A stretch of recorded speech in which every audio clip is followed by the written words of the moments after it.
Not your father's hearing aid. Now, better hearing is as close as an app. Hi, I'm Tanya Hoff for ZDNet, and joining me is Philip Skrbanovitz. He is the founder and CEO of Mimi Hearing Technologies. Welcome, Philip. Hi, Tonya. Hi. Hi.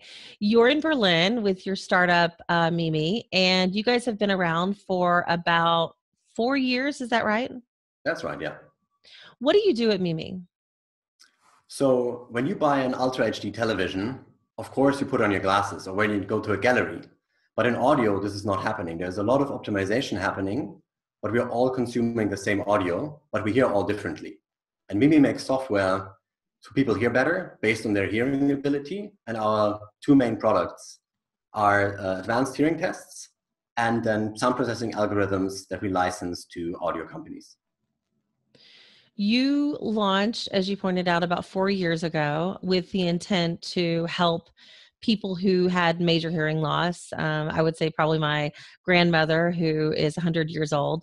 But that has changed over the last 4 years, based off what you see the needs of the business and where you're most beneficial. Talk about where you started and where you are today.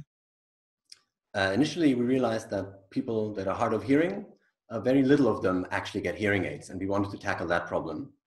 But then we realized that hearing aids are there when you cannot understand speech anymore.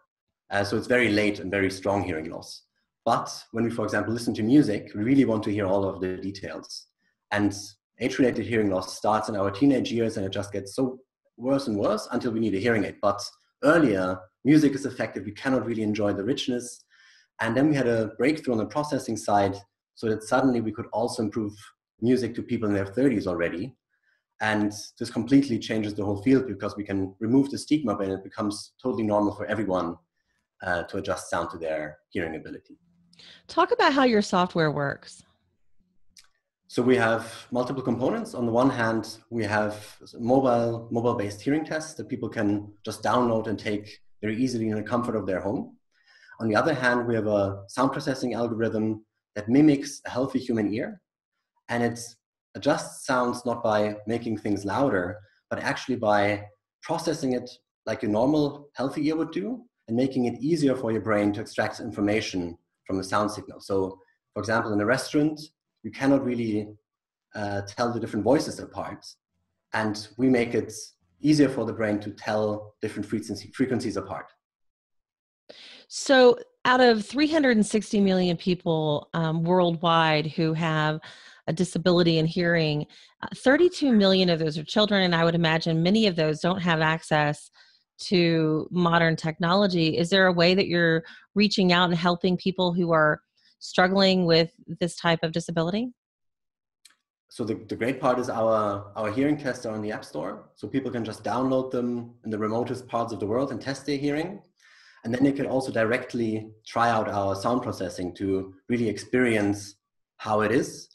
But we see it even greater for making it very normal for everyone to adjust to their hearing. So it becomes part of our everyday consumer product. So it will be more accessible, the prices will come down, and a very normal thing to do. How are you promoting your app, especially globally?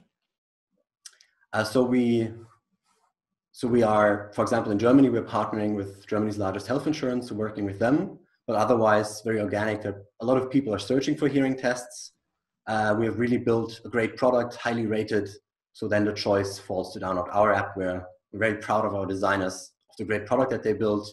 So it's a lot of organic traffic because we're really ranking very high, kind of #1 hearing test in the store, so that a lot of people can find it. And then, of course, with partnering with consumer companies, we embed the technology, which gets people to test their hearing.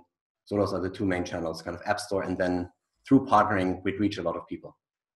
What other kinds of sensors can be added to wearables and phones to help health tracking, examination, and diagnosis for those people with hearing loss?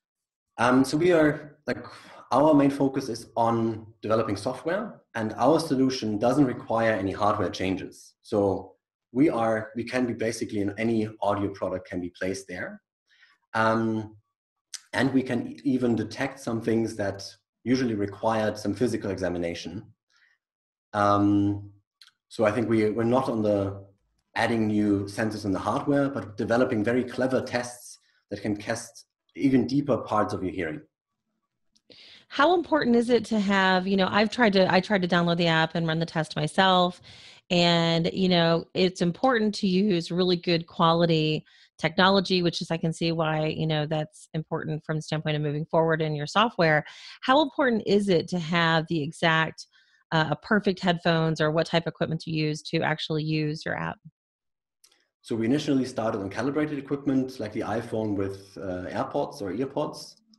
And now we're also developing tests that can run on uncalibrated software, because we've developed very unique tests that can test your hearing ability even on non-calibrated setups, which opens the whole world of Android and other audio devices. Okay, so Philip, what's next? I mean, you've got a pretty big group to tackle. Hearing loss is huge, and most people tend to ignore it because, as I know you guys have pointed out, it's not very fun to admit, and it's usually not very sexy to wear a hearing aid. So, what's the next step for Mimi? So we have several parts.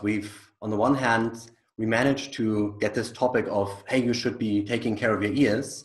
We made it something fun to do. You can just suddenly enjoy music more.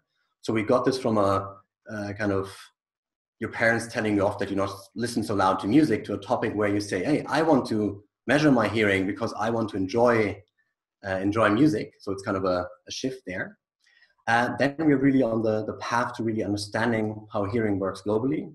With our test, we've tested 650,000 people from Japan to Brazil, kind of really across the globe, and kind of understanding it more, like how regional patterns are, and improving our processing based on the understanding of hearing globally. And of course, we are rolling out partnerships with more audio companies. So this can be integrated into cars, into smartphones, into laptops, into smart headphones. And Biodynamic was one great showcase because it's a very renowned pro audio company. And now we're moving into more of those verticals. It's going to be exciting what's coming out there, and helps us to reach even more people. I love advancements in healthcare and technology. I think what you guys are doing is very interesting and is a little taboo. Nobody ever wants to talk about hearing loss. So thank you so much again, and for joining us. If somebody wants to connect with you, how can they do that, Philip? You can reach me through philip@mimi.io or through our website. Looking forward to that. All right. And thank you so much, everybody. If you want to follow me in more of my interviews, you can do that right here on ZDNet, or you can find me on Tech Republic, or maybe find me on Twitter. I'm at Tanya Hall Radio on Twitter, or search The Tanya Hall Show on Facebook. Until next time.